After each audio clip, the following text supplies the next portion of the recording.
제습기 고장이 보통은 이제 전원이 안 들어오거나 또는 에러 코드가 뜬다든지, 그 다음에 제습이 안 되는, 물통에 물이 안 고이는, 이러한 고장 증상인데요.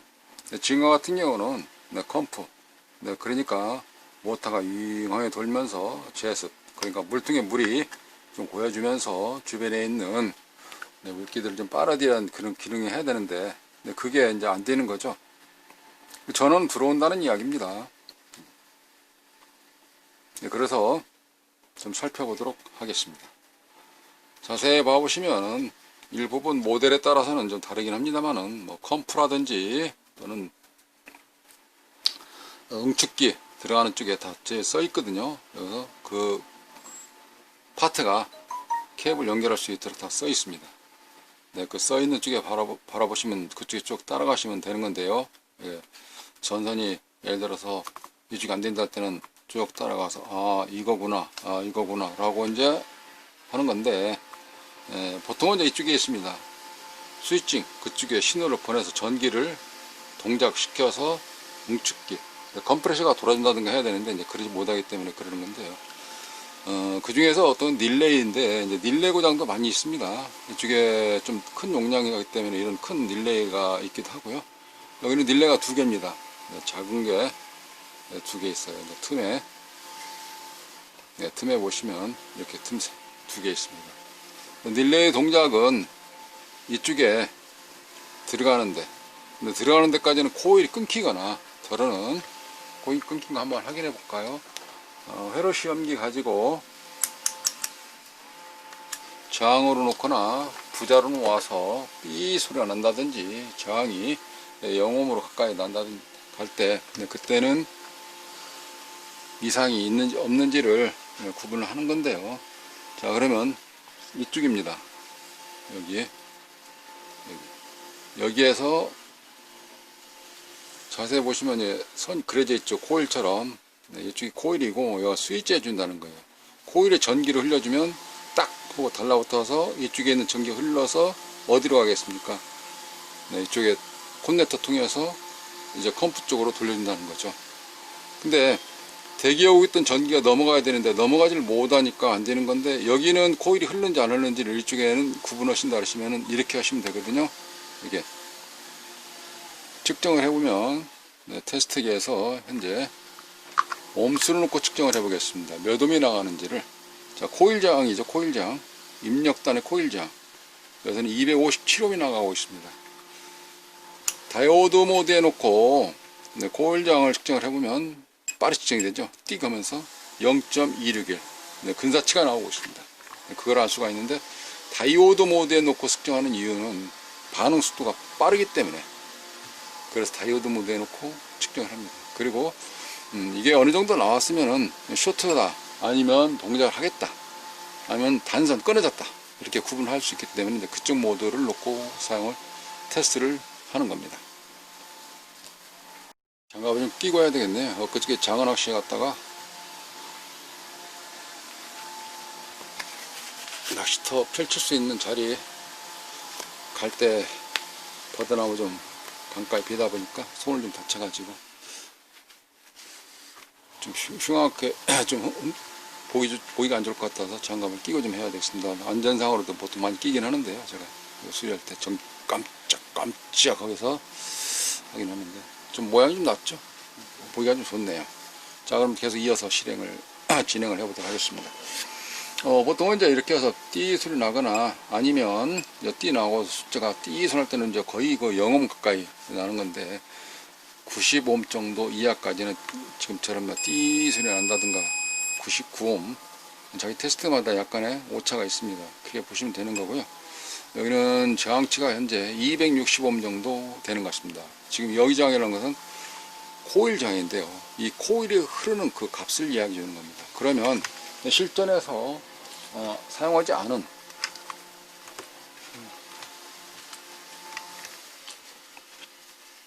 새 제품 릴레이를 하나 꺼내서 살펴보도록 합니다. 자, 밑에 반트선 쪽에 있죠. 반트선 쪽에 했을 때의 저항치를 측정해 보면 이와 같이 띡 하고 여기도 270, 280. 이 코일 저항인데요. 네, 코일장이 이 정도 나가는 게 됨을 알 수가 있는 것입니다. 저희들이 이제 수리를 하면서 노상 측정을 하다 보니까 이 정도는 양호하다라는 거, 그 범위 속에 있기 때문에 실전 테스트에서도 그게 가능하다는 이야기죠. 그죠? 이렇게.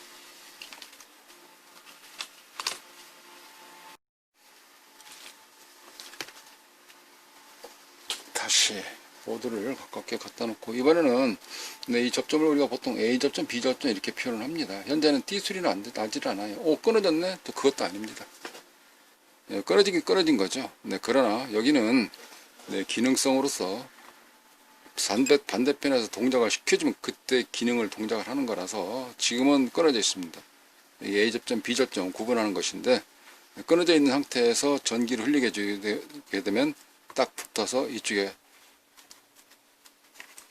네, 커넥터로 전기가 흐르는 과정이라서 이 계속 붙어 있게 되면은 릴레이가 필요 없죠. 바로 해서 흘려주면 되는 거니까. 그래서 릴레이는 스위칭, 쉽게 해서 온, 오프를 해줄 수 있는 그런 기능들을 하고 있다는 거죠.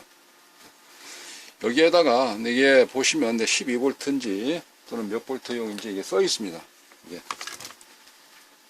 데이터 시트를 찾아보시면 이거는 이제 파나소닉 거고요. 이 제품은 네, 파나소닉. 또 옴넌 코리아라든지 스위치, 릴레이 만드는 회사들이 유명한 브랜드가 몇 군데 있습니다. 이건 이제 파나소닉 거네요. 이거를.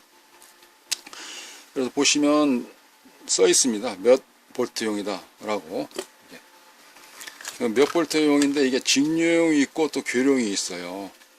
그런 상태에서 여기다가 전기를 넣게 되면 여기에 오고 연결되어 있는 주변 회로, 네, 거기에까지 전기가 같이 흐르면서 주변에 손상을 입힐 수 있죠. 이게 그러면은 거기에 전압은 맞추긴 맞추는데 플러스 마이너스인 경우는 극성이 이렇게 연결하는 것인지 이쪽으로 연결하는 것인지 그거를 맞지 않은 경우는 주변에 손상을 입힐 수 있다는 것이죠. 불안하시면 이걸 빼서 측정을 하면 됩니다. 왜냐, 현재 이쪽에 접점이 지금 현재 동작이 되는지 안 되는지, 아니면 전기가 흘려졌는데 이게 전자상 역할을 하는 것인지 안 하는 것인지를 측정하는 것이니까, 이게 그죠?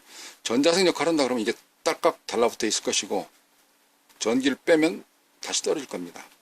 자, 그거를 한번 테스트 해보도록 하겠습니다. 먼저 빼야 되겠죠? 이거를. 네, 분리를 하게 됩니다. 인두기 열을 좀 가하고, 이렇게. 그러고 나서 빼보도록 하겠습니다. 네, 뺄 때는 이제 납을, 기존의 납이, 냉납, 기존의 납이 무연납, 뭐 이렇게 돼 있어서, 부드러운 이런 납 종류도 굉장히 다양하게 많이 있습니다만은, 잠깐 한번 봐볼까요? 그게 아니고도, 뭐 이렇게 또 납, 굵기별로, 있습니다.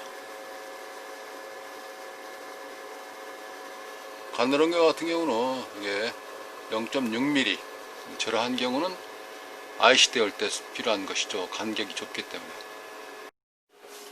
그러면은 납을 이렇게 해서 기존에 납에다가 산화될 수도 있고 그러는데 좀 살짝 묻혀서 새 납을 이렇게 하게 되면 좀 많이 연해지거든요. 이렇게 연해진 상태에서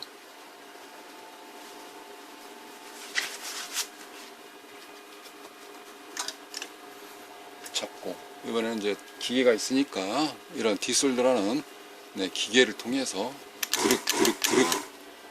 드륵 해서 뽑도록 하겠습니다. 어느 쪽만, 좁은 쪽만.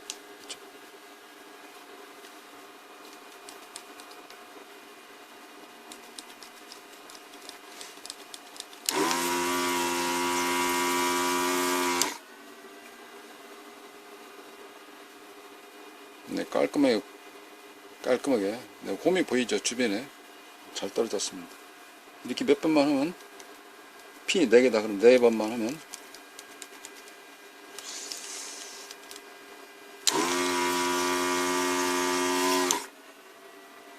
깔끔하게 잘 떨어졌습니다.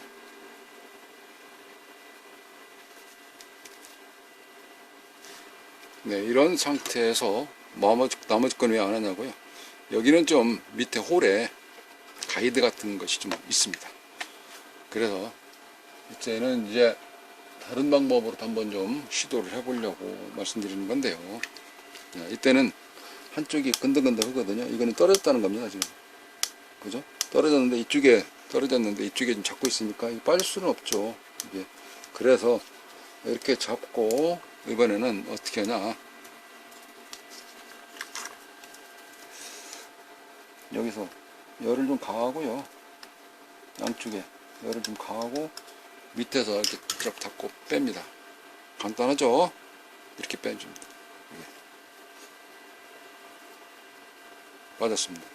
이쪽 한쪽에는 구멍이 훤하게 뚫려져 있는데 밑에는 이제 여기는 떨어져 있죠, 그죠? 여기는 전제 막혀 있으니까 이때 이제 이러한 걸로 쭉 빨아내시면 되겠습니다.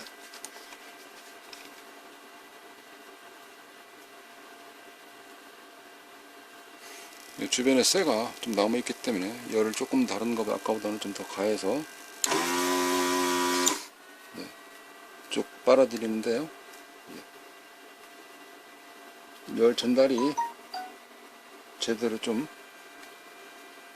안 되다 싶으면 주변에서 여기에 있는 패턴, 그게 방열판처럼 열을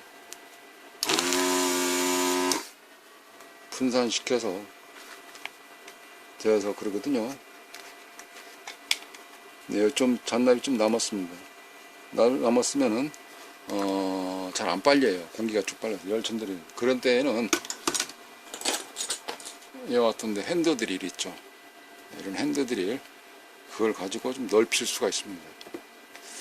핸드드릴도 양쪽에 미리수를 좀 다른 거, 굵기를 좀 다른 걸로 해서 하는 방법이 있고요. 손이 마련 작업을 할 때는 좀 손이 좀 아프겠죠. 그래서 받쳐주고 베어링처럼 돼서 돌려주는 이런 핸드드릴도 있거든요. 이걸로 이용하면 되는데 현재 이 자리는 구멍이 좀 넓습니다. 넓어요. 그래서 또 다른 방식으로 한다 그러면은 이렇게 할 수가 있어요. 납땜하는 방식이기도 하고 납을 좀 다시 한번 더 묻혀주게 됩니다. 충직커라기보다도 이거는 살짝 좀 묻혀줘서요. 흡입기 있죠? 흡입기를 가지고 이런 식으로 되어 있는 흡입기를, 이거는 좀 통이 커요. 흡입기를 가지고 빼게 되는 겁니다. 이번에 온도를 조금 더 높이셔도 되고, 아니면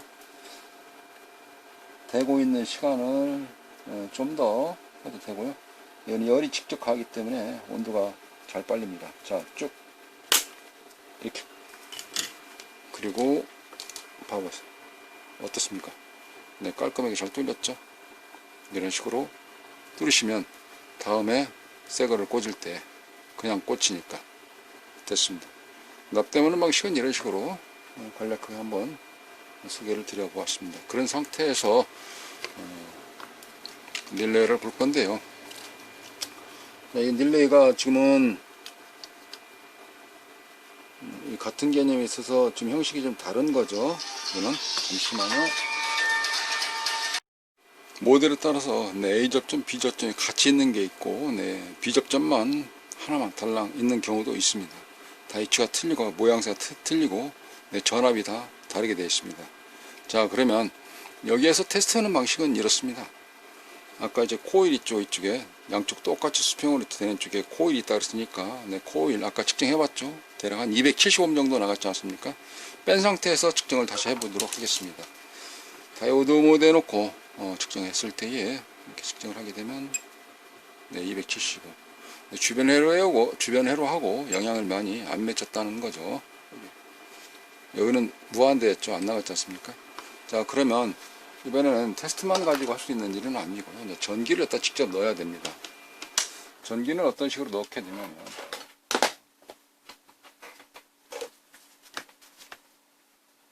플러스 마이너스 여기에서 패턴에서 떼놓았기 때문에 걱정이 없죠.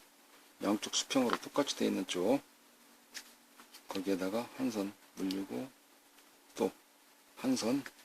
데이터 시트를 보시면 여기 된 사양은 자세하게 보실 수가 있어요. 자, 이렇게 해서 플러스 마이너스를 좀 올려놨습니다. 그리고 쇼트 안 나게, 합선 안 나게 주의하고 이렇게 놓은 상태에서 자꾸 움직이네요. 테이프로 좀 붙여 놓을까요? 맞은편에는 전기를 한번 넣어 보겠습니다. 맞은편 하기 전에. 잘 안 들리시나요? 저 소리 때문에 한 소리 떼겠습니다. 네, 보통은 잘 들어보시죠.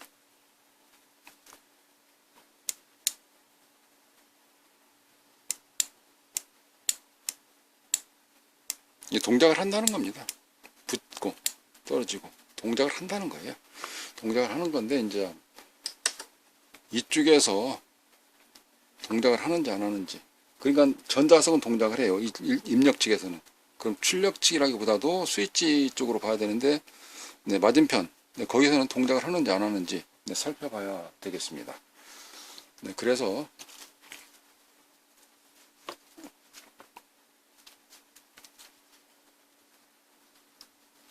손을 좀 잡고 있기도 하니까 이렇게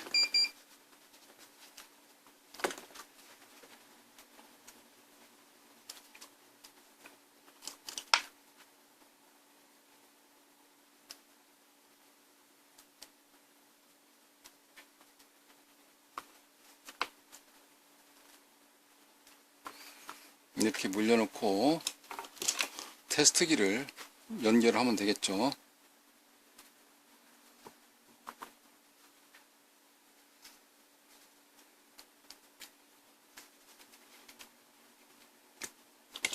자, 연결을 해 놓았습니다. 그럼 손으로 일일이 잡지 않아도 여기서는 연결이 되어져 있고 보이는 상태니까. 네, 전화가 자꾸 와서 좀 죄송하네요. 이게 지금 현재 주인공이 딱 나올 찰나에 자꾸 외부에서 잡음이 들어오고 있습니다. 자, 다시 안정을 좀 취하고 계속 진행을 하도록 하겠습니다. 자, 플러스 마이너스 이런 식으로 테스트에 연결했기 때문에 이제 손이 좀 자유스럽죠. 작업하기에. 여기에 현재는 부저와 더불어서 숫자가 나타날 수 있는 다이오드 모드에 맞춰놨습니다. 네, 그런 상태에서 전원을 넣게 되면 삐 소리 나면서, 아니면 삐 소리 딱 끊어지고 용량이 띠 났다가 숫자가 나오겠죠. 0음 가까이 된다 그러면은 삐 소리가 계속 날 것이고요. 그럼 한 손을 떼고 전기를 넣어 보도록 하겠습니다. 자, 전기 파워 서프라이를 켜고 12V를 맞춰서 그리고 대보도록 하겠습니다. 제가 살짝 좀 잡고 대볼까요? 보이도록. 네, 숫자가 현재 0.000. 이 딜레이는 굉장히 양호하다는 겁니다. 아, 그러면 회로 어딘가 좀 다른 데가 와닿았을까? 그때는 이제 또 좀 범위를 좀 넓혀서 또 봐야 될 것 같습니다. 자, 다시 한번 확인해 봅니다. 네, 그러면 이번에는 이쪽에다 놓고 반대 극성을 좀 바꿔서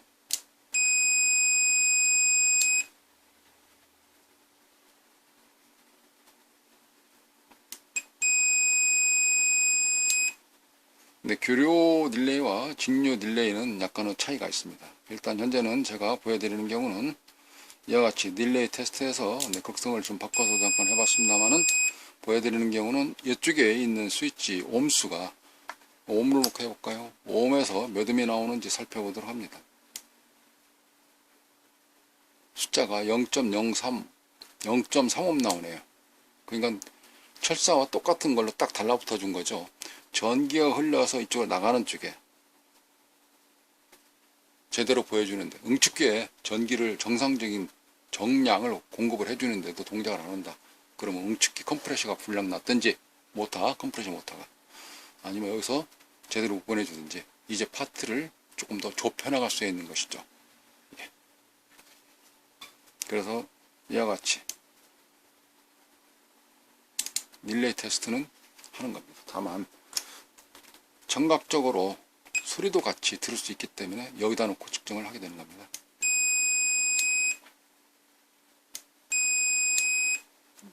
다이오드 모드에 맞춰 놓고 측정을 하면 반응도 빠르고 청각적으로 99음 이내에서는 삐 소리 나기 때문에, 또 그때 내가 알고 있는 방식에 있어서 소리가 달랐다 할 때는 그때 시야를 보기 때문에 많은 걸 찍을 때는 띠띠띠띠띠띠 이렇게 해서 측정을 편하다는 거죠. 그래서 다이오드 모드 맞춰놓고 사용을 하는 것입니다. 어떠한 경우는 좀 머리가 좀 더 복잡해지는 경우도 있을 수가 있어요. 릴레이만 딱 가르려고 했는데, 지금처럼 측정을 해보니까 더러는 생각 없이 갈았다든가 했는데 동작을 또 안 한다든가 했을 때는 이 보드가 그러한지 아니면 움직기 컴프레셔가 불량인지를, 그래서 무척전 지금 화면을 보면 무척전 갈기도 뭐하고 안 말기도 뭐하고, 그래서 하나하나씩 지금 저희들 같은 경우는 이제 수리하면서 하나씩 좁혀나가는 과정이니까 이걸 것이다 라고. 또 전기를 넣는데 이 스위치 동작했을 때 여기 릴레이가 전압이 나온다든지 안 나온다든지 테스트를 그런 방식으로 해서 일일이 안 떼고도 할 수가 있는데, 떼가지고 개운하게, 예, 우리 군대에서 확인 사살 뭐 이렇게 하듯이 그러죠.